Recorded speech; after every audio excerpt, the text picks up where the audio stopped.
is always on Dropbox because that's the only place where you get these videos and such like to play from. Once you upload it to Google Drive, it never plays. That's why I use Dropbox.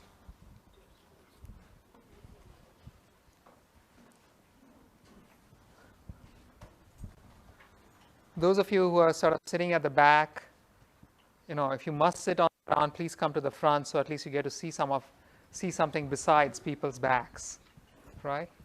Yes, I think that should do. Okay. Now, we're going to start, like in all my classes, we're going to start with a interesting little activity. Each of you is going to get a sheet of paper. Please pass this around. It's blank. And here's what you're going to do. I'm going to show this in advance so we save some time and I can keep talking while you're doing this. You're going to first fold your piece of paper. This is how it's all about deep neural networks. It's very important. You first fold your paper into two perfectly, like so, right? And then each half is going to be folded exactly the same way into two. So now it's folded into four, but inwards. And I think you already know what I'm trying to tell you to do, right? So that's like so. And then on one side, you're going to take one of these pens and write your name out big.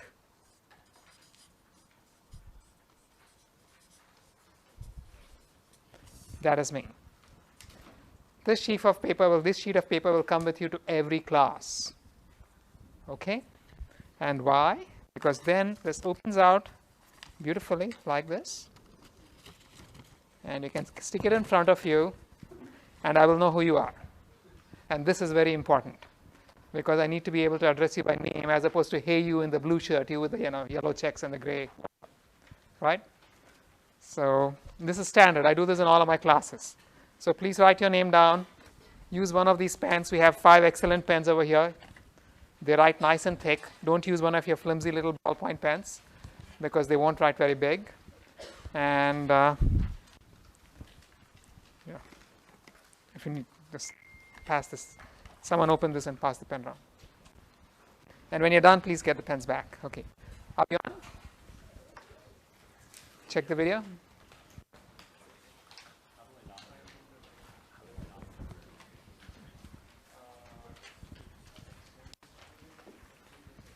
Yes. The pens are going around. Here's one.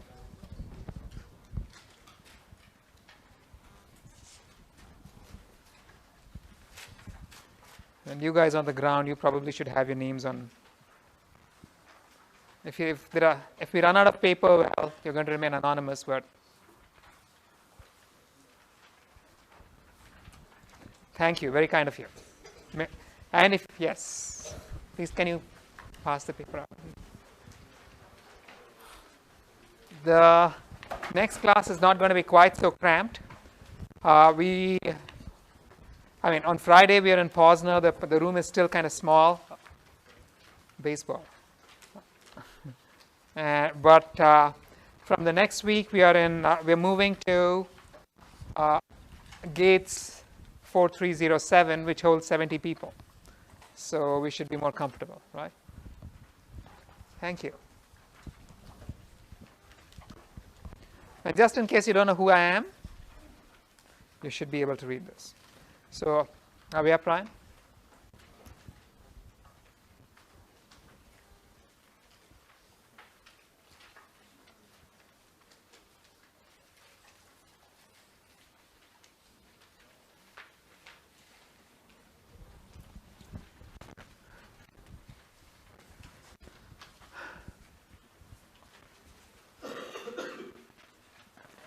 Check this. Yeah, perfect. Lovely. Okay. So when we get to this one, you're going to have to play the video for me, right? Okay, let's go to the first slide. All right. Morning, everybody. And welcome. Hi. Thank you. Your name can be read both upside down and downside up, except it's kind of wrong. Welcome to the, oh wait, what am I welcoming you to? Okay.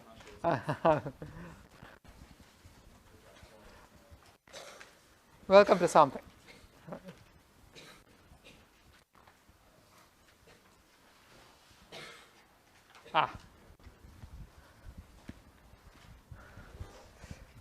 Please bear with us while we get this sorted out.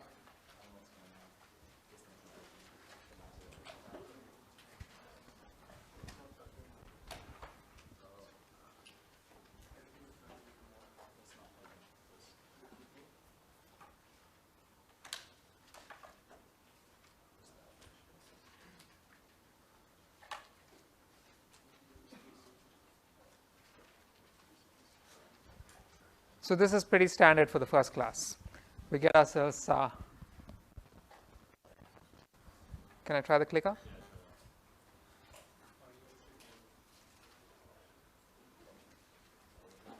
Nope. Wait, do I have to turn the clicker on? Yeah, it is on.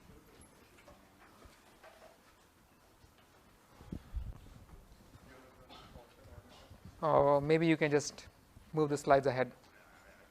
Okay. So, okay, morning everybody, and welcome again to the introduction to deep neural networks. The slide just says neural networks because this business of deep neural networks is a bit hokey. It makes it sound more important than it is, like my two microphones over here. But it is an introductory lecture. So, Ryan, next slide. Now, by now, the reason you guys are all here is because these deep neural networks is the latest, what do we say, big thing in AI. Neural networks. I'm not going to keep repeating the word deep. Neural networks in general have become one of the major thrust areas in various pattern recognition, prediction, and analysis problems lately. And in many problems, they've actually established the state of the art. So, for example, if you go to the next slide. Speech recognition, right? Until a few years ago, the idea that a computer could recognize speech as well as a human being can was considered kind of implausible. We've been working on this problem for over 50 years, and in spite of various claims about the state of about the performance of systems, we never really got anywhere close to human performance.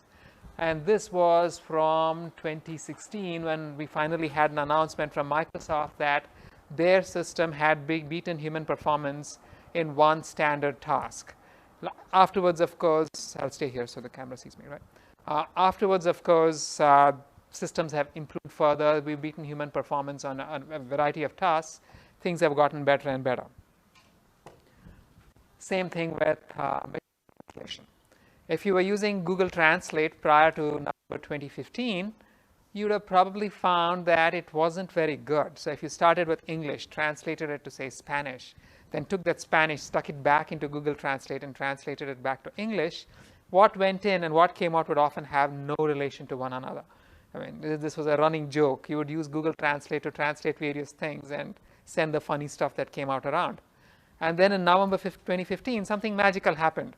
People just went to their computer, began using it, and the stuff worked.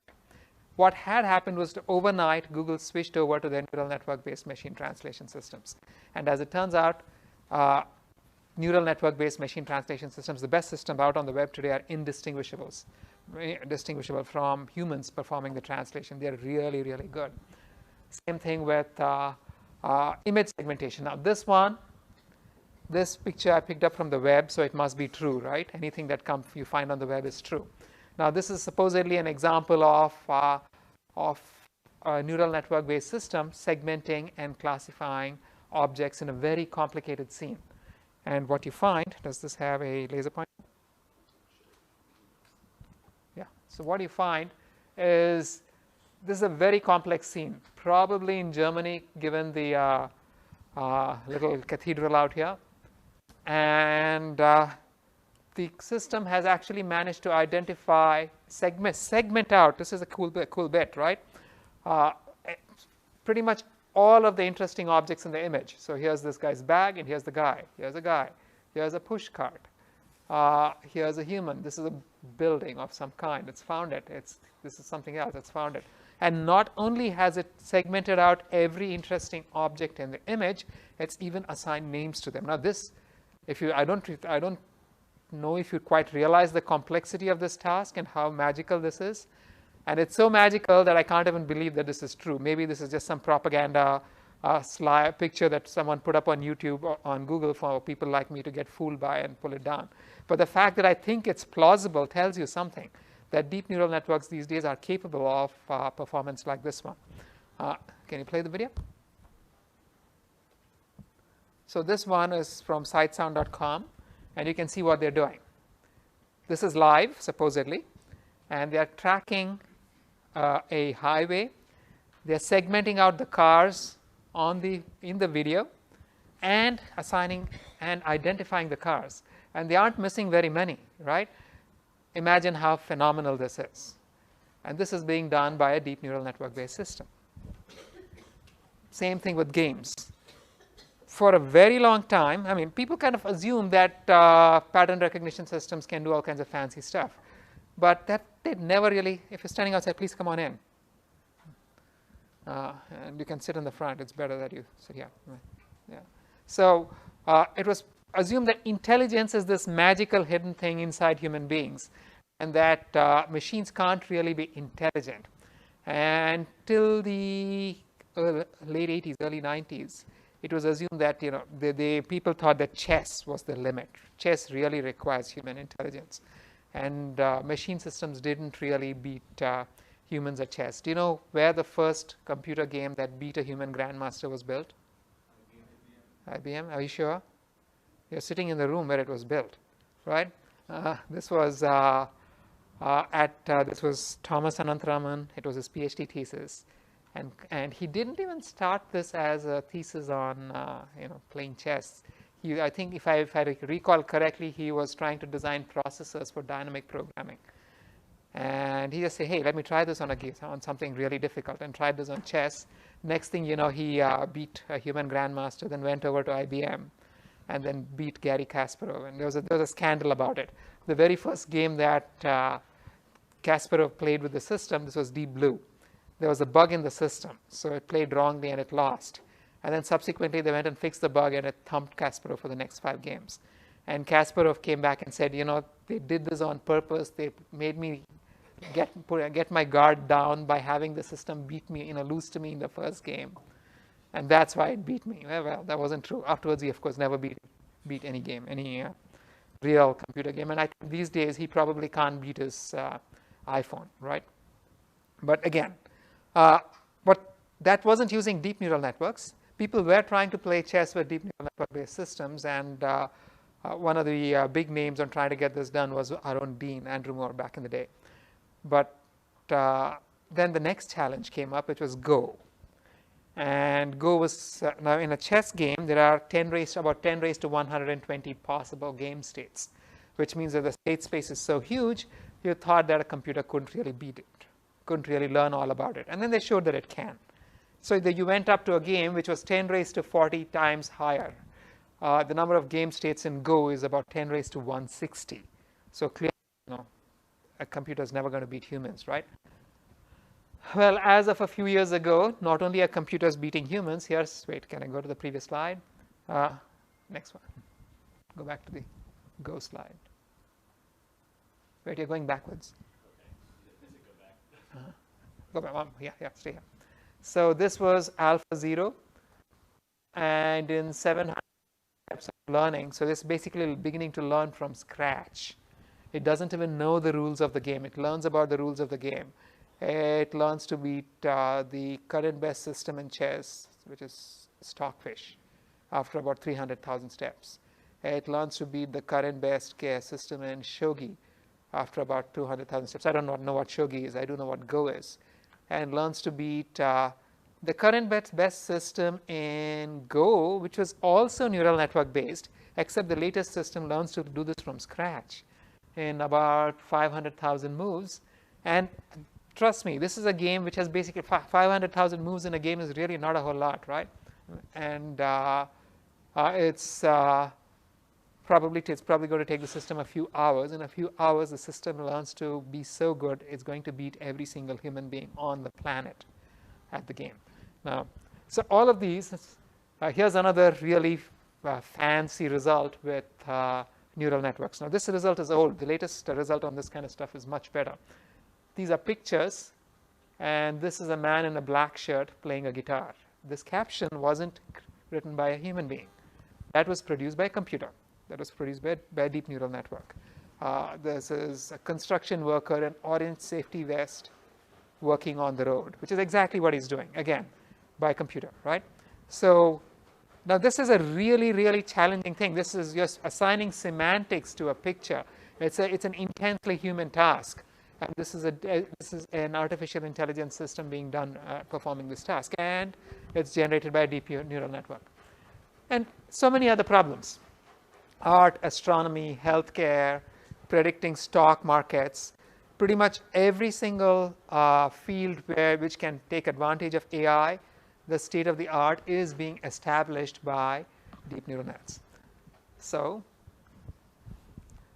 and can you play this video? This I put up just for the heck of it, right? Well, this has got to be Indian, right? The rest of the world is building rockets that go to Mars. We learn to rub our stomachs and pat our heads. Very important. But they actually have championships for this. Learning to rub your stomach and pat your head, doing complicated stuff at the same time, and the world champions are all Indian. They're jobless people. But you can actually build a robot that does this, and it would probably be powered by a deep neural network. Anyway, let's move on. So this is the most important part of it, right? This stuff, a few years ago, having familiarity with neural networks and how to work with them on your resume was a bonus. If you had this, you got a better job. These days, if you don't have this on your resume and you call yourself a computer science grad, you're going to be like this guy, right? I work for food. You're going to be jobless. So it's not become, a plus point on your resume. Not having it is a negative.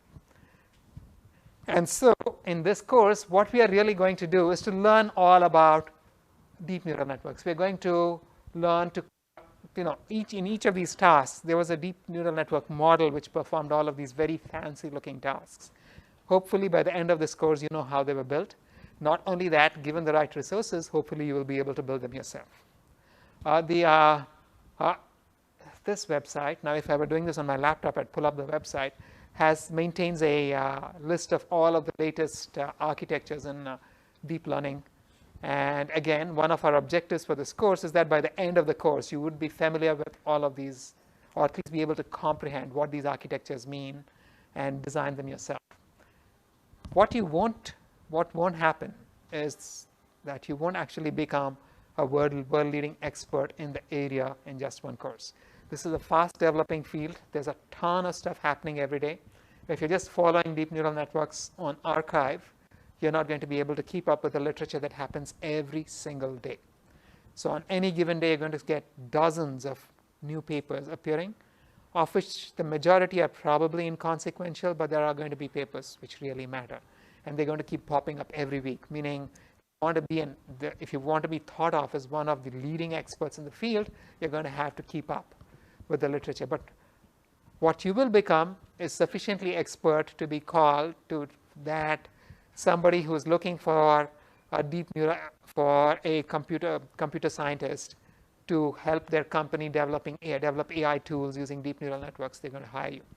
Because if you're done with this course and if you go through all the homeworks and the project, you really will know your stuff, not just in theory, but also be able to do things with your hands. I'm the instructor, in case you don't know. And it must be evident I'm up here talking, right? My name is Bhiksha. That's my phone number. So X89826. X stands for 26. How many of you know that 268 stands for CMU on your phone? Come on, you're CMU kids. Shame on you, right? We actually have our own area code, which is, well, not area code, but the local exchange. The digits are CMU. So my phone number is 412-CMU-9826. We have a collection. We have a little zoo of TAs, 15 of them. 2 of them are sitting up front, one of them. Rajat there used to be a TA. He is a volunteer today, but there's one at the back. Do you mind standing up? And Ryan can't stand up because the laptop, because he's streaming and stuff will collapse. Something bad will happen, right? And there are a collection of others, a large number of others who are not here, who are supposed to be here. And hopefully most of them will be here in the next class. That's good that they're not here, because you wouldn't have all found place to sit. So we have the courses being broadcast to several campuses. CMU has a campus in Kigali in Rwanda, and so the course is being broadcast there. It's being broadcast to the Silicon Valley campus, and these guys are the most unfortunate people on the planet. It's 6 a.m. over there right now. And then it's also being broadcast to Doha, right? So we have TAs on each of these campuses. If you need any help for anything, people in each campus must approach their local TA first before beginning to request help of the TAs who are here in Pittsburgh. The majority of the TAs are in Pittsburgh. The TAs office hours and such like are going to be on the course pages. They're not yet up. The course web page itself is deeplearning.cs.cmu.edu. It's very easy to remember. CS, CMU, EDU, and deep learning. Deep learning is the subject. Now, there is a lot of information on the logistics of the course. And instead of spending a great deal of time just rambling about the logistics, what I did was to record a separate lecture about the logistics, about the homeworks, about the quizzes, how things are going to be scored, pretty much everything that I would have talked about over here when I'm introducing the course to you, including the actual syllabus that I'm going to be covering during the course. So please see this video. But this is not just a request. In order to motivate you to actually see the video, we are going to have a quiz with several questions about logistics. And you won't be able to answer those questions if you don't watch the video. Right. But I will go over some of the logistics right here. We're going to have in-class and online section. So this is the in-class section. It's going to be streamed by MediaTek from the next class. Right now, this is the last class in which the TAs will be streaming it. The videos are also going to be up on YouTube. We have our own channel. People who cannot watch the video, cannot be in the class, are expected to follow the streaming video if you have course conflicts, or if, like the folks in the Silicon Valley campus, it's too early and it's not reasonable to be expecting you to sit there brushing your teeth and watching the video. Then you can see the video on the YouTube channel. But you are required to watch the videos. Why? Because that is the point of this class. If you think you're just going to go through the class and just solve the homeworks and get a grade, sure. But you pay for this course. And if you're not watching the videos, then basically you've given us $2,000 of your dollars for nothing. And if you have any bit of conscience about where your money goes, you must be watching the videos. But then we also like to motivate you, right? So we have quizzes and recitations. First, we have 13 recitations in addition to the lectures, 26 lectures, which will cover implementation details, basic exercises. You had the very first recitation on how to use the Amazon Web Services earlier on Monday, right? So we have 12 more. The list of recitations is on the website. Again, these two will be streamed. I strongly recommend that you also watch the recitations. And why you must watch the lectures? We have quizzes. We have 14 quizzes in total during the course. And each quiz is going to comprise 10 multiple choice questions, except the first quiz, where we have 15 questions, because we also wanted to grill you on the logistics of the course. And the quizzes each week will relate to the topics covered that week. You will be given 24 hours to answer the quiz. The quiz must be answered online. And of the 14, we will be choosing the best 12 for every student, which means if you fall sick, if something happens, you can afford to lose up to 2, which means that if you find yourself in a situation where you cannot answer a particular quiz, don't approach me. You're allowed to fall sick no more than 2 times in the semester. After that, you lose a grade. Blame your bacteria. Don't come to me, right? Now, so again, which means you can in general, I suggest you actually go through all 14 to give yourself the best chance at getting the best marks. The slides that I'm showing in class are not complete. So if you're following the numbers on the slides, you will occasionally see the slide number jump from 24 to 36. That means there were 12 hidden slides in between that I'm not showing in class, primarily because if I went through everything that is on the slides, I would not finish the class on time. Also, maybe those materials, I don't think of those materials as being, that material as being so critical as requiring presentation in class, but you are required to go over them, which means you download the slides from the website and go over them. And again, to motivate you, we are going to have questions and the quizzes, and the quizzes are going to kind of focus on the stuff I didn't present in class. Half the questions will be stuff that I didn't present in class. The other half will be stuff I did present in class, and very often the quizzes will have questions relating to stuff I do talk about in class but are not on the slides. So this is to make sure that you also have to watch the slides. And this week we are planning on a really cunning quiz question, which is to say we're going to ask you the difference between the number of slides I'm actually showing in the class and the number of slides in the deck, which means you're going to have to go through both of those even if you're not actually here in class following the video. You're going to have to go through the video to find out how many slides I actually showed, and you can't skim through the video because then you're going to count things wrong, right? I'm very mean. So this is just to make sure that you follow stuff. Again, I'm being nice to your parents. Your parents are paying for this. Okay. The course is not easy. It's going to be a lot of hands-on stuff. You're going to be programming. The homeworks are killers, very tough. Just in case you didn't get it, it's a lot of work. If you still didn't get it, it's a lot of work. And if you still didn't get it, it's a lot of work, right? Not meant for chicken. Now, what does happen is that as the course progresses, people begin to chicken out. And it's a waste of your time, it's a waste of my time, and it's generally not, it's kind of pointless, right? Who wants to be chicken? So again, I must thank my students from the last edition of this course. We started off with 200 students and 175 stayed to the end. 178, but 3 of them switched to pass-fail, right? So which means we had only about 10% of the students dropping out, and some of them had valid reasons. This is a characteristic of CMU students. If I have an easy course with easy grades and easy quizzes, I usually find half the students dropping out.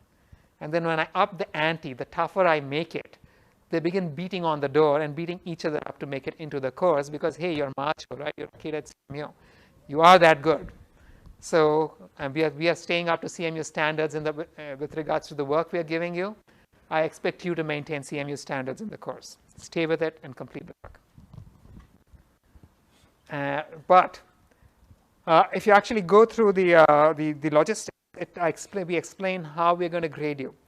Our focus is not on deadlines, except that we do need deadlines, because without deadlines, things wouldn't end. You wouldn't get your grades at the end of the semester. So we've sort of tried to design it so that we give you the maximum amount of time to do the work, sometimes way past what we nominally call the deadline. The idea is to have mastery-based evaluation. We are evaluating you. We would like to evaluate you on how well you've learned the subjects of the course, not on whether you actually managed to submit stuff in time for the deadlines and such like. Deadlines are primarily motivators to make sure the course ends on time, and that we are in a position to give you feedback about your progress during the course, in the course on time. If I let you submit all of your homeworks and all of your assignments on the last day of the course, you won't know where you are, where you stand in the course till the very end. So that's the only reason we actually have deadlines. But for the primary objective over here is to try to ensure that all of you gain some mastery on the subject. And anybody who gets an A in the course should technically be ready to go and do a deep learning job out in the industry. In fact, I would say that anybody who gets an A or a B should be good for the industry. And again, the students who took this course, pretty much all the students, masters and PhD students who took this course in the last edition, went out to internships, and a great many of them, I would guess at least 3/4 of them, did internships on deep learning jobs. where having gone through this course had a very direct impact on their being able to do the internships. Right? So this is the last class in this room, which means if you spent a lot of time and effort trying to come here, please don't use those brain cells for something else, because the next class is going to be in POSNA 151. And from next week, classes will be in GHC 4307, which can hold up to 70 people. And MediaTek is actually going to be in charge of streaming as well from next week. So, and MediaTek and Panopto are probably the best setup we can possibly have for streaming. So we're going to be good. I'm not going to pause for questions because we'll run out of time. If you have questions, post them on Piazza. Hopefully everybody is on Piazza, right? If you're not on Piazza, send us a note. Immediately, you should get on Piazza. We have tried, I'm keeping on top of the enrollment, and we've tried to make sure that everybody who is enrolled is on Piazza and Autolab. We're also trying to make sure that everybody who's enrolled has access to their AWS coupons. All students will get up to 3 AWS coupons and use them wisely, because one of the big problems with using AWS is that some of you log in and forget to log out to turn off your instance. And then you come to me at the end of the semester saying, I have a $10,000 bill. What do I do? And I am not joking, right? 2, 3, 4, 10. These are the kinds of numbers I've seen from students who were too careless, too lazy, got distracted. You don't want to find yourself in that situation. This course is not that important that you have to sell your house for the homework. Okay? Well, it is, but you'd rather not, right? Right. So before I begin, this is completely unrelated to everything we are going to cover, but Frank Rosenblatt was one of the big names who we'll encounter in a few minutes, and he had this we are speaking of AI, and AI started with ideas of cognition and perception, and Rosenblatt was one of the first people who began to work on real, what I would call modern computational models of these phenomena. And here's a very nice long description of what perception is. Perception then emerges as that relatively primitive, partly autonomous, institutionalized, ratiomorphic subsystem of cognition which achieves prompt and richly detailed orientation, habitually concerning the vitally relevant, mostly distal. It's one sentence, right? And so the New Yorkers simplified it. They said, that's a simplification. Perception is standing on the sidewalk watching the girls go by. This was in a time where it was allowed to say this and you wouldn't go to jail. If I said this, now I'd go to jail. Right? Now, let's move on, right? Questions? Well, you obviously got the lesson. You'll be posting them on Piazza. Let's continue. So, and now we begin with the actual material that we're going to cover. These are the tasks that we just spoke of, right? We said neural networks have achieved the state of the art in speech recognition. A voice signal goes in, a transcription comes out. An image goes in, a text caption comes out. A game state goes in, the next move comes out. But what happened between the input and the output was a box, a black box. What exactly is this black box? This is what we're really going to be focusing on. And what we see is that all of these tasks are fundamentally human tasks. Playing games. I mean, even if you ever do see a chimpanzee playing chess, it's probably because a human has spent a lifetime training it, and it's not really going to work, right?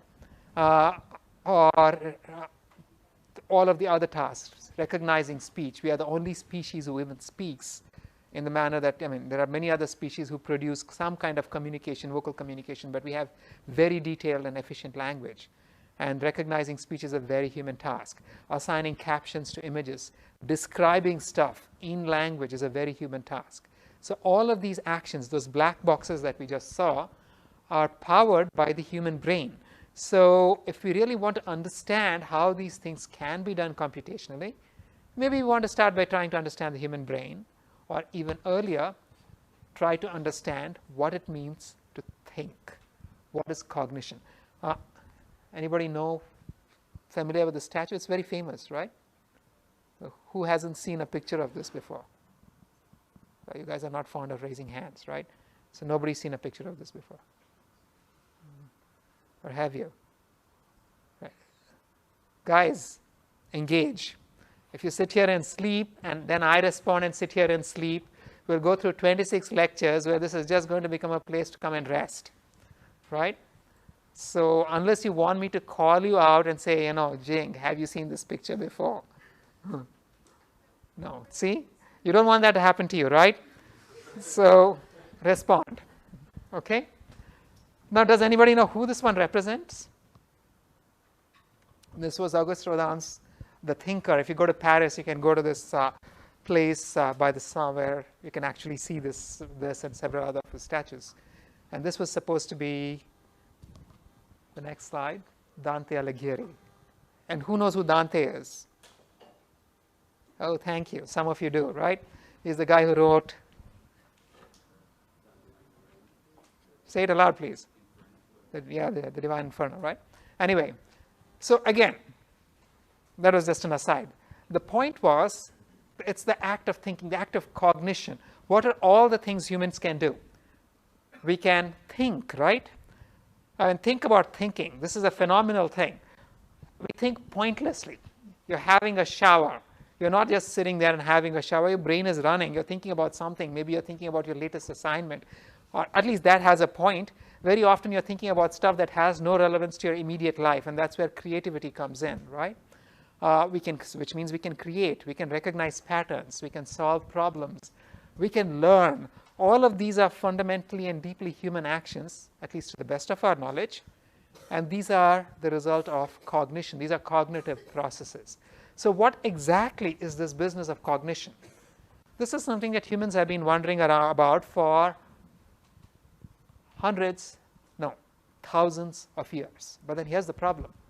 Marvin Minsky's quote, if the brain was simple enough to be understood, we would be too simple to understand it. It's beautiful, right? That hasn't stopped us. We keep trying.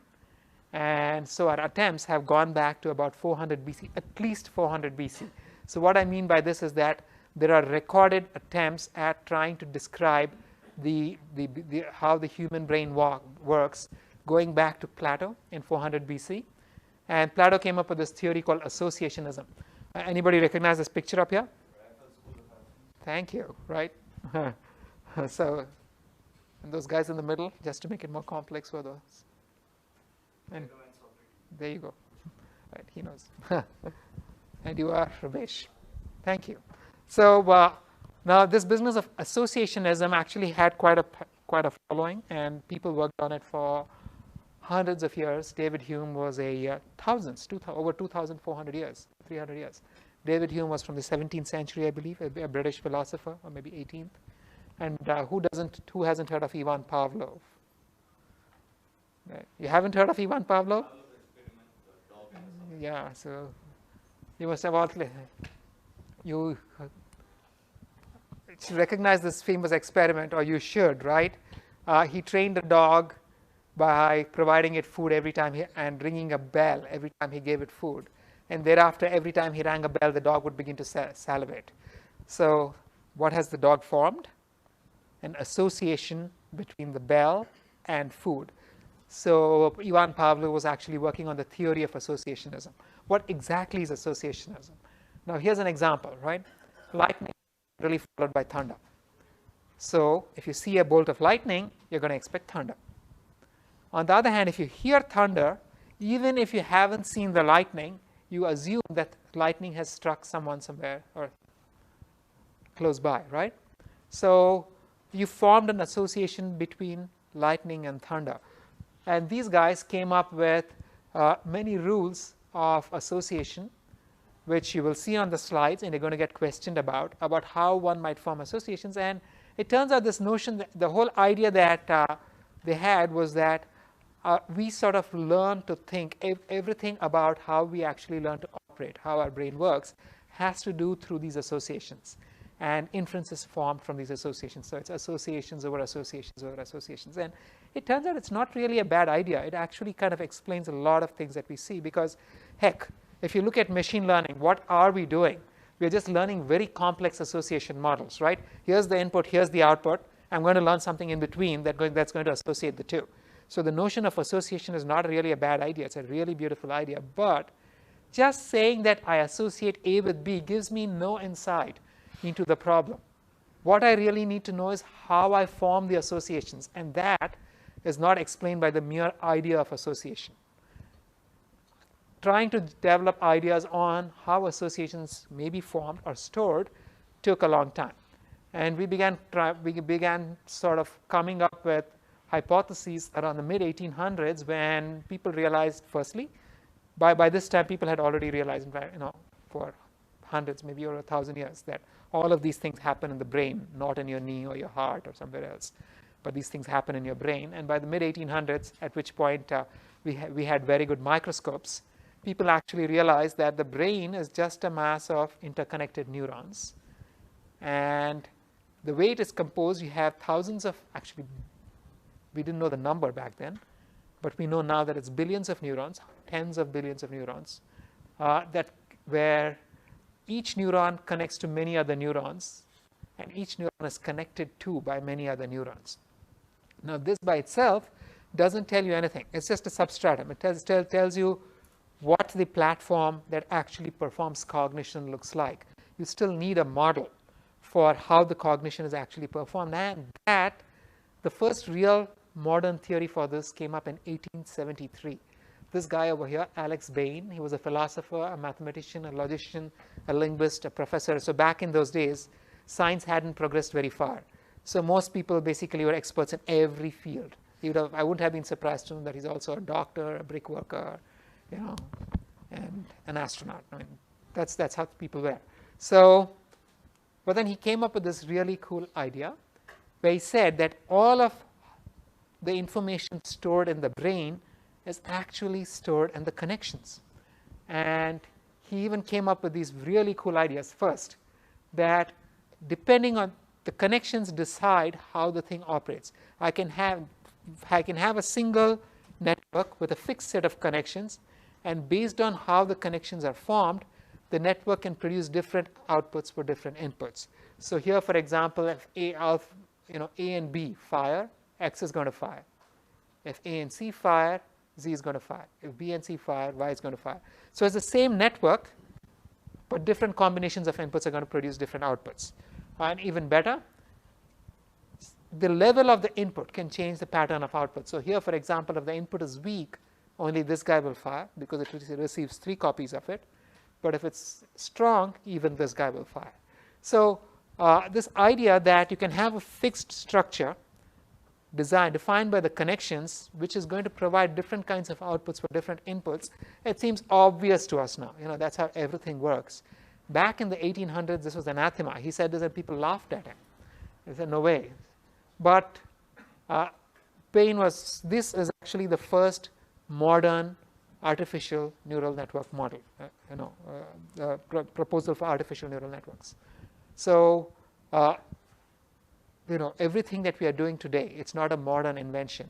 Artificial neural networks, as we know it, were proposed in some form way back in 1873. So this is going back, 145 years, right? Pretty amazing. Bain also actually suggested how this network could learn. So he actually covered the whole base, how it stores information and how it learns to store information. His whole idea was based on what we currently call Hebbian learning. I won't read this. Let's move on. The next slide. Why things stalled after Bain for several decades for a very simple reason. Now, here's a very nice quote by Bertrand Russell. The fundamental cause of the trouble is that in the modern world, the stupid are cocksure and the intelligent are full of doubt. The classic Kroger-Dunning effect, right? And this was true of Bain as well. So he went through the math and he postulated that there must be 1 million neurons and 5 billion connections in order to obtain 200,000 acquisitions in the brain. Then he said, wait, 200,000 acquisitions is not going to explain everything that we do. The number of different inferences that we make is much, much larger than that. And then we also have lots of partial acquisitions stored in the head. So he worked out the arithmetic. And mind you, all this time people were scoffing at him. Nobody believed him. And eventually, by 1903, he said, nah, I was wrong. He apologized to the world and died. Now, of course, we know that he was wrong, not up here, but wrong in this. Because today we know that the human brain is really amazingly large. It has over 80 billion neurons and over 1 trillion connections. There's ample capacity to perform pretty much everything that we perform these days. Obviously, we do, right? And the information indeed is in the connections. So his theory of connectionism, where information, which says that the information lies in the connections, lives on. Neurons connect to other neurons, and the processing capacity of the brain is a function of the connections. So this is the connectionist theory. And modern connectionist machines actually emulate the structure of the brain. So what is a connectionist machine? It's a network of processing elements of this kind, and all world knowledge that is stored in the machine is stored in the connections. Now, this computer that Ryan's got, or each of your standard computers, or your smartphones, or whatever else, what kind of architecture do they have? Anybody? How would you define that architecture? By the way, those of you with open laptops, please shut them. This is a classroom where laptops must not be kept open. Right? Do you mind? You're a TA. You're allowed, right? He has to follow the streaming. So how do you define the architecture of the modern computer? You know, there's a name for it, right? It's, pardon me? It's a von Neumann architecture. What is a von Neumann architecture? There's a processor, there's a memory, and there's an I/O device, right? This is what the von Neumann or the Harvard architecture looks like. You have the processor, and the memory is separate, and the memory stores the programs and the data. And this is what enables a single machine of that kind to perform millions of different actions. You just change the program, it does something else. You change the data, it does something else. So that makes it really, really versatile. On the other hand, and which is why, you know, we even use it to emulate connectionist machines these days. On the other hand, a connectionist machine is very different. In a connectionist machine, the program is the architecture. The connections specify the program. If you want to change the program, you have to change the machine. You have to change it because you have to rewire your entire machine. Which is why you don't actually go off and build a hardware for your neural network every time you do it. You actually emulate this guy on this guy, right? Simply because as a machine by itself, a connectionist machine is a fundamentally different principle than your standard machines. So go ahead, Ryan. So here's a quick recap of everything we've seen so far. Neural network-based AI has taken over most AI tasks. Now, and of course, these things began originally as computational models of the brain, or more generally models of cognition. The earliest model of cognition was associationism. The more recent one is connectionist, which says neurons are connected to neurons, and the workings of the brain are encoded in the connections. Current neural network models are all connectionist machines. I'll pause for a couple of seconds. Any questions? No? Okay. So here we are again. This is the connectionist machine. You have a bunch of units. They're connected to one another in different ways, and all information about how it operates is actually stored in the connections. But then the units are also important, right? What are these individual elements? Now, the individual elements, by the way, so there's some, one of the earliest people to have proposed something similar to what we currently call connectionist machines, neural networks, was with a complete mechanism for how to make these compute different kinds of functions and how to learn these functions, was Alan Turing. So if you go through the slides, you'll see a couple of slides about it, and you're going to have a quiz question about it. Alan Turing did everything. But anyway, moving on. So what are these units in the brain? In the brain, if you go back, next one. Yeah, we're moving in the wrong direction. Yeah. So next one, please. Yes. Okay. Oh, really? Okay. So in that case, oh, fantastic. My clicker is working. Lovely. So I'm free of having to gesture to you. So here are the units in the brain. The individual units in the brain are neurons. And here's what a neuron looks like. It's got this main head with something called a soma, which is the nucleus, and all of these dendrites through which other neurons communicate to the neuron. Now, when the total signal from all of these dendrites exceeds a threshold, then this neuron fires. That signal travels down this long leg and is communicated to other neurons. So this long one is called the axon. It's covered by something called the myelin sheath, which are formed by glial cells, and it's mostly fat. So this is something like I like to inform everybody. How intelligent you are is not decided so much by the number of neurons in your head as by the amount of fat in your head. So being called a fat head is like a great compliment, right? Don't forget that. In fact, people have analyzed Einstein's brain, they stored his brain. And, everybody's interested in how is Einstein's brain different from mine. It turns out he has more glial cells than normal people. He has much more fat in his head than you and I, or had. So you really want to be a fat head. Also, adult neurons don't undergo cell division. Now, this is another crazy bit of information. You don't get smarter as you grow older because you get more neurons. You get smarter as you grow older because your neurons die, right? And that should scare you. Anyway, so that's the biological neuron. But if you want to perform computations with it, you need a computational model for it. And the first computational model was formed by these two guys. One of them was Warren McCulloch, and the other is Walter Pitts. Warren McCulloch was a professor in the University of Chicago. Walter Pitts was a hobo who ended up at his door. And who is who? Anybody want to guess? So this guy is McCulloch. And this is Walter Pitts.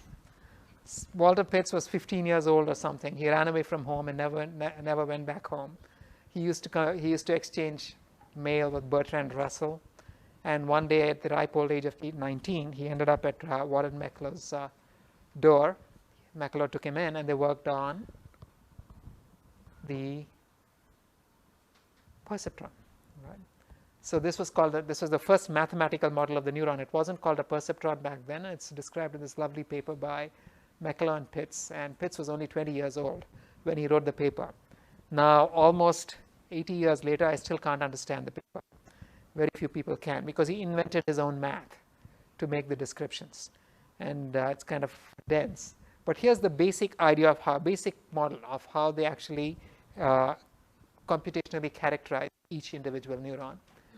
You have a unit which is going to fire if it actually gets 2 or more inputs. It can get inputs from many different connections. They can have 2 kinds of connections. They are can you go to the next slide? They are the excitatory synapses. These are the synapses which actually excite the neuron, and if you have sufficient excitation, it's going to fire. You also have the inhibitory synapses. If some signal comes down this guy is not going to fire regardless of what comes in from here. This is the McCulloch and Pitts model. And they showed that this model, I have the clicker, I forget, right? That this model can actually perform all kinds of Boolean operations. So here, for example, every time 1 fires, a little later 2 fires, because it's expecting 2 inputs. If 1 fires, 2 gets 2 inputs. So this is just a delay. Here, if either 1 or 2 fire, this is going to get 2 inputs. So this is an OR.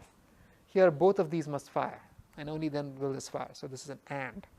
Here, if 1 fires, 3 will fire, but only if 2 is not active. So it's 1 and not 2, right? So you can perform all kinds of Boolean operations, which means you can actually perform some fairly complicated Boolean arithmetic. You can perform pretty much any kind of Boolean arithmetic with connection with networks of these basic units. Now, this was one of the landmark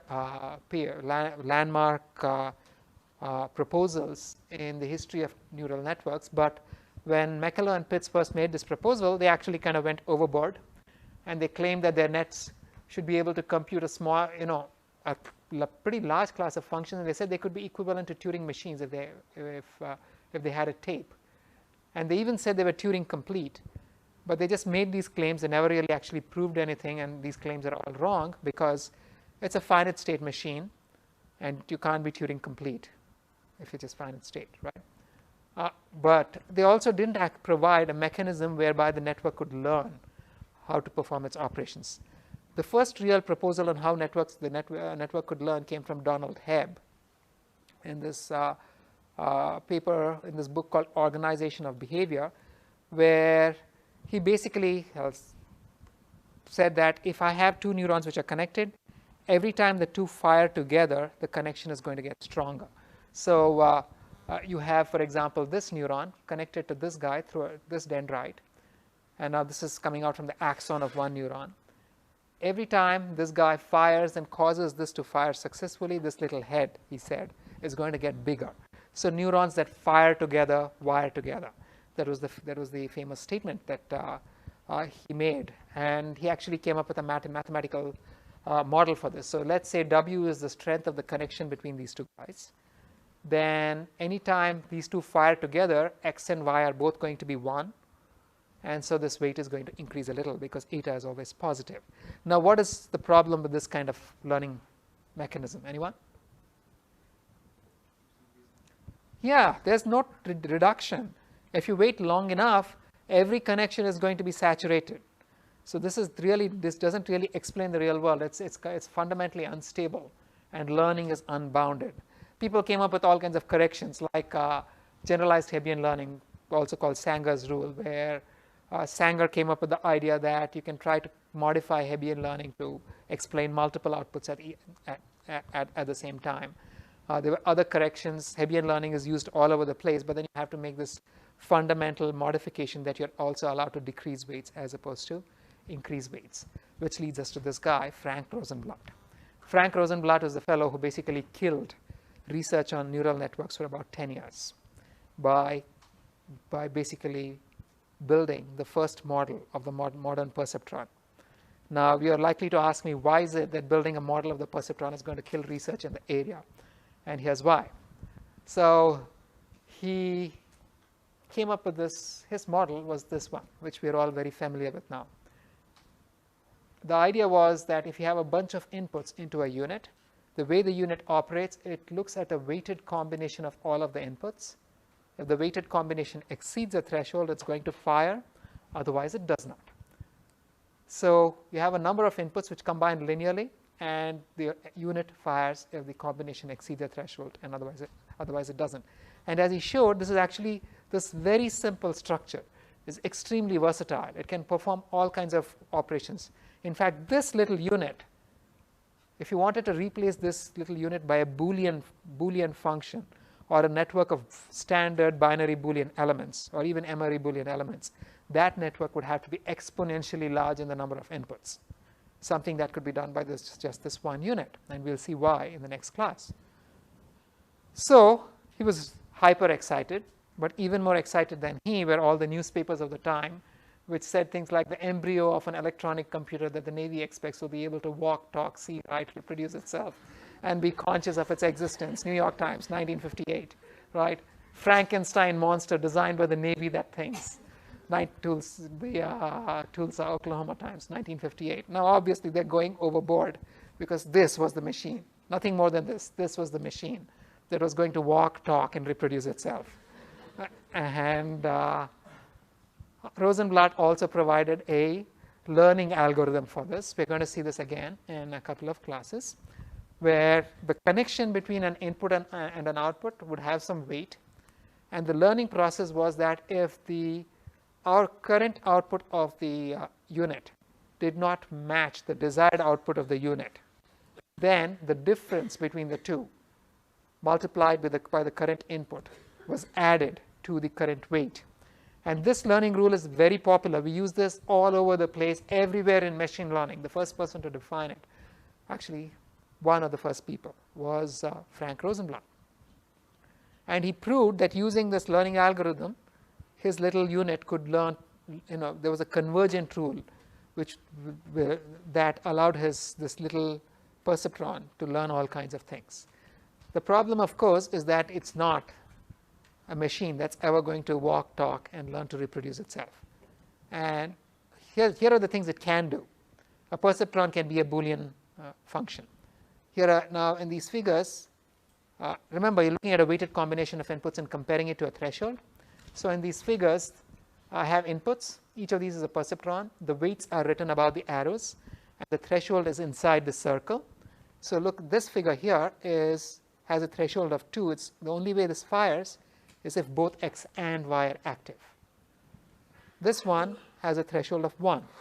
It will fire if either x or y are active, because if either of them is active, then you get a total input of 1, which matches the threshold. This one is a negation. It has a threshold of 0. If x is 1, what comes in is -1, it will not fire. But if x is 0, what comes in is 0, and it does match the threshold, and it's going to fire. So you can perform all kinds of Boolean operations. What you can't perform is an XOR, and this was what Minsky and Papert showed in 1968. Now you're all familiar with what an XOR function is, right? How many of you don't know what an XOR is? Okay, thank God. Now,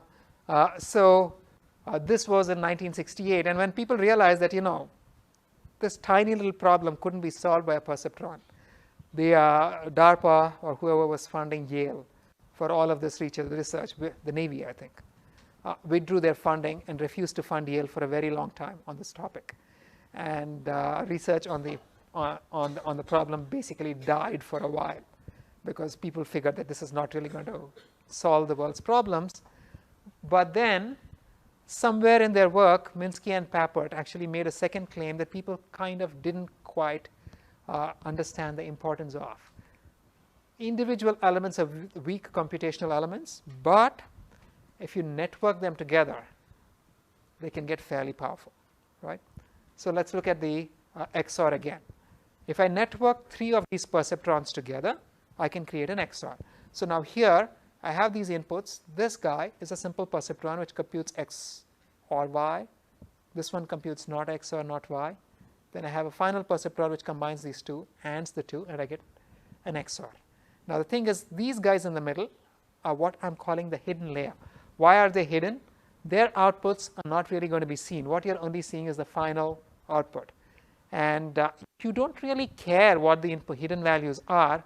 You're only interested in the final output. So this is the hidden layer. And using a network of this kind, now you can form a Boolean function. You can form an XOR. But then once you can form an XOR, people realize that you can begin, if you begin connecting these things, you can compose any arbitrary Boolean function. Here's a really ugly function. It's a Boolean function of 4 variables. And I don't even know what it is. I just made it up on the fly when I was making these slides. What is clear is that I can draw a little network of perceptrons which computes it. Now again, I've been calling this a network of perceptrons. This is your standard neural network as you know it. This is what we will call a multi-layer perceptron. In that I have taken many perceptrons, connected them up in layers, and if I have a final output, and I have a multi-layer perceptron. We'll talk about this more in the next class. So the story so far, neural networks began as computational models of the brain. They're connectionist machines. They're also Boolean threshold units. And Mekalo and Pitts showed that they are actually Boolean threshold units, but they didn't give us a learning rule. Hebb came up with a learning rule that was unstable. Rosenblatt came up with a variant of the Mekalo and Pitts neuron for which he actually gave a convergent learning rule. But then he overstated what it could do. But we discovered later that multi-layer perceptrons can model arbitrarily complex Boolean functions. Questions, anybody? So feel free to stop me at any time, okay, if you have questions. All of those things describe Boolean machines. Your brain is not Boolean. Your brain is working on real valued inputs. These are not sequence of bits. They're continuous valued inputs, right? We do make Boolean predictions or inferences. Is this a clicker or is this not a clicker? That's a binary Boolean answer. But the input that comes in is this entire image. It's me holding this thing and asking you, is this a clicker, right? So the input is very complex and real valued. Well, guess what? The perceptron actually works on real valued inputs. If I just restate the same thing to say that x's are real valued, the whole thing still works. I have a weighted combination of inputs, which is compared to a threshold. If it exceeds the threshold, it's going to fire, otherwise not. And I can Now, once I begin looking at it like so, when we speak of perceptrons in the modern literature or the modern world, we are not going to simply use a hard threshold. Sometimes we will use a soft threshold. We're going from, instead of going directly from 0 to 1, you've got to sort of slide from 0 to 1. This is a sigmoid, which is like a smoother version of a threshold, or you can have more generic functions that operate on the weighted combination of inputs and the threshold. The only reason I'm mentioning these is that I don't want you to think that I'm going to focus entirely on threshold-based units. We're just using threshold units for to provide some intuitions on what is really going on, right? But anyway, let's go back to our threshold unit and look at the kind of function that it actually computes. You're looking at a weighted combination of inputs. If it exceeds the threshold, you're going to output a 1, otherwise it outputs a 0. Now, there is a point, there are a set of x's where the threshold is exactly met. And that is the equation of w summation wi xi equals t. What's that? That is the equation for a hyperplane. In 2 dimensions, that would be the equation of a line. So that means it will be something like this line. It says that this condition is exactly met on this line. The output is going to be 1 on one side and 0 on the other side. If I want, for 2-dimensional inputs, if I were to plot the function is going to look like this. It's going to be 0 right until this line, and then when you cross the line, the output is going to be 1. So it's a step function, angled somehow, right? In a generic n-dimensional space, on one side of the space, it's going to be 0, and as soon as you cross a hyperplane given by that criterion, the output is going to become a 1. And now you can see why this perceptron can be a Boolean function. So in a Boolean world, inputs are going to be either 0 or 1. If I had only 2 inputs, input combinations are going to be either 0, 0, 1, 0, 1, 1, or 0, 1. And now I can draw a perceptron of that kind over here. And that perceptron is going to output a 1 for these 3 combinations and a 0 outside. What is this perceptron? What gate is it? Anyone? That's an OR, right? If any of the inputs is 1, the output is a 1. What about this guy? That's an AND. What about this guy? It's a not Y, right? It's inverting Y and ignoring X. So you can see how just having this simple linear threshold function can perform Boolean arithmetic. And it also tells you that you can design an infinity of different perceptrons, all of which would be an OR or an AND. For any given Boolean operation, the number of possibilities of perceptron rules, you don't need just weights of 1. The specific examples I showed you, there are other things that would also work. But then once you design this, once you realize what's going on, you can build arbitrarily complex functions. So look at this guy. I want a function that's working on 2-dimensional input, but the output is 0 if the input is inside the pentagon and 0 outside.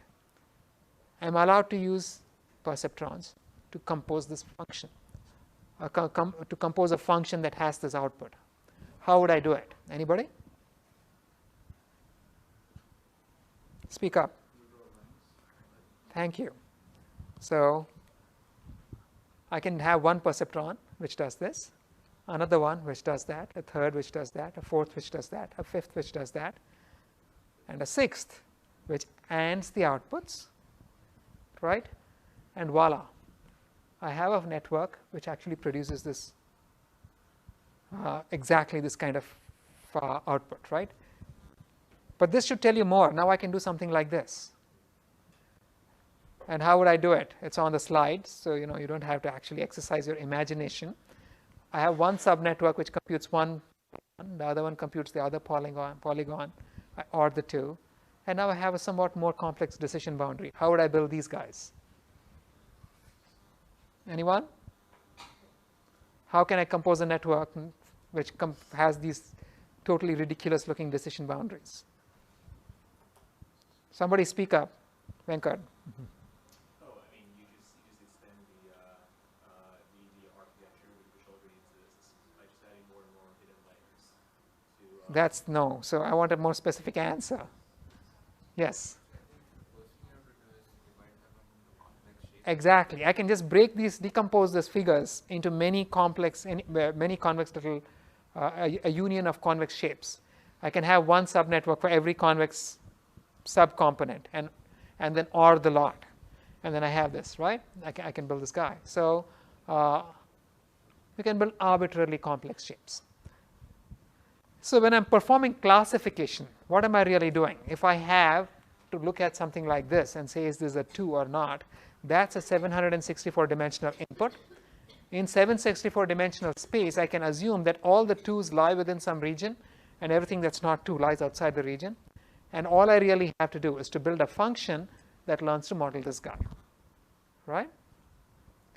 So continuing our story, we've seen that MLPs, multi-layer perceptrons, are connectionist computational models. They can model Boolean functions, but they're actually Boolean machines.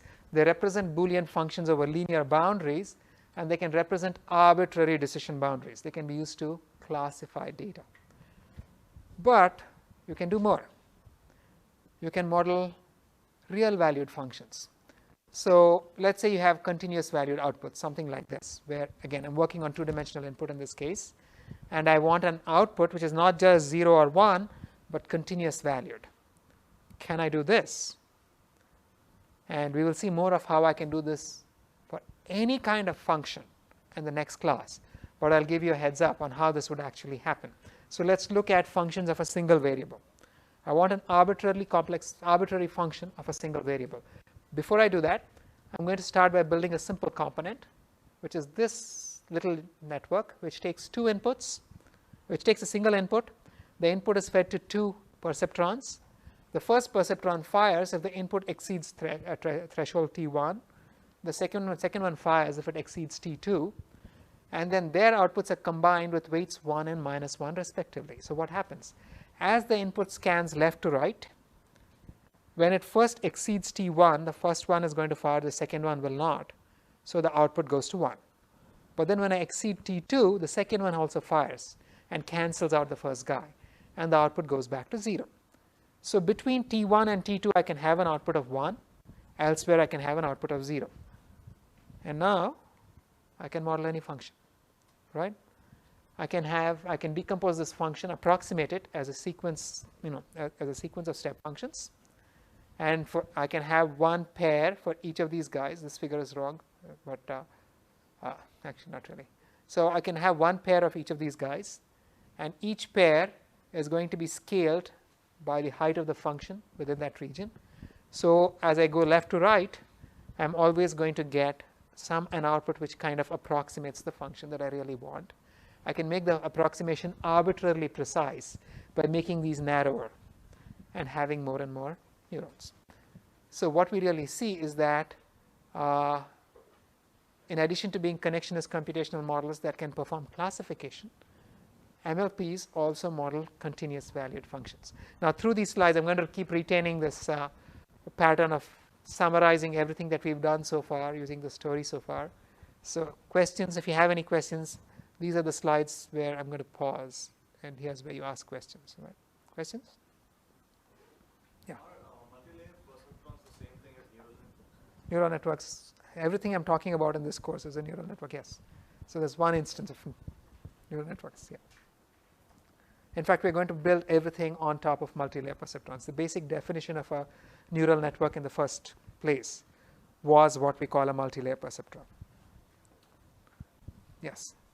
Different kinds of thresholding functions, right? Sometimes if you want to create something nonlinear, one of the ways is you do the approximation which you described. The other one is you just describe the function as something like x squared. Yes, you certainly can. Yeah, and so the point is we are looking at the simplest possible units. The more complex you make the units, the harder it is to get any kind of interpretation of how these things behave. Our entire focus is on building up these architectures of trivially simple units. And why are these things so immensely popular and powerful? If you focus on an individual unit, the individual units are amazingly simple. All they are doing is looking at a weighted combination of inputs, and they're putting it through a nonlinear function, which can actually be a threshold. If all I do is to just look at the weighted combination of inputs and apply a threshold to it, I can model any function in the universe. That's what we've seen. So the simplicity of it is really powerful. Anyway, so here are all the other things MLPs can do. They can model memory. So far, everything that we've seen is kind of feed forward. Input comes in, gets processed, then that gets processed, and then gets spat out, becomes an output. But you can actually have loopy networks where the output of a computation can go back eventually after some further processing to the same unit.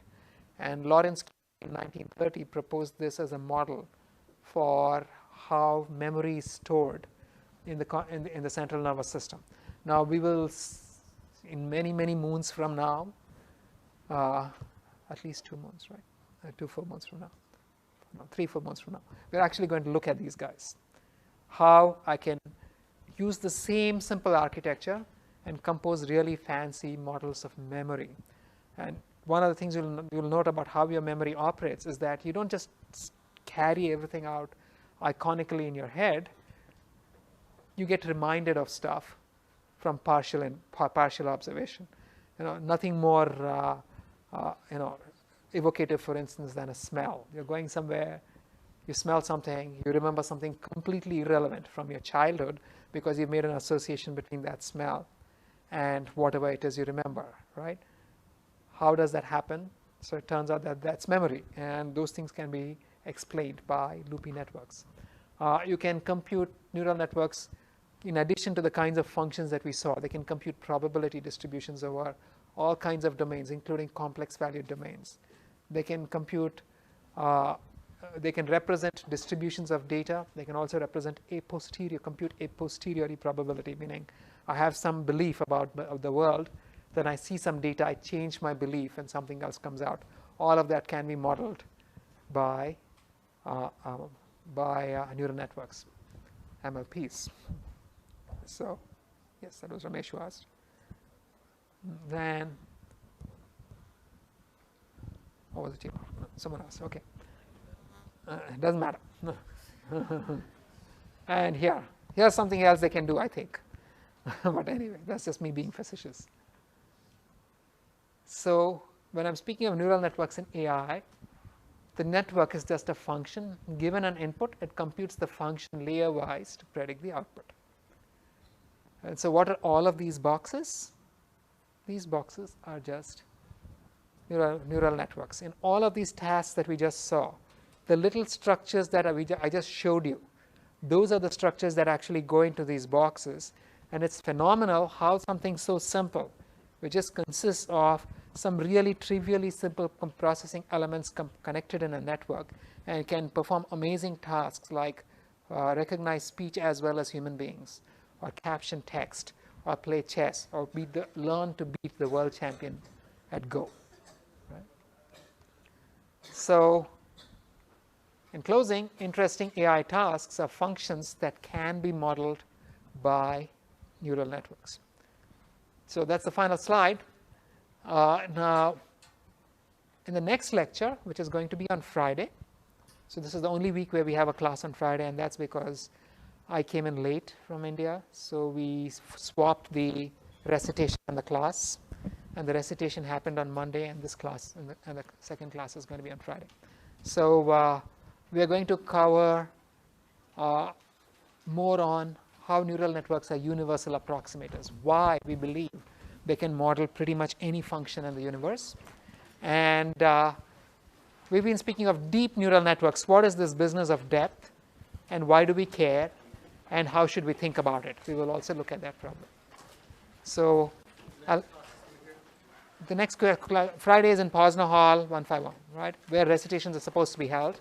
Okay, so where is the clarification? All right. So nobody wants to have questions, ask questions, because everybody's in a hurry to leave. Yes?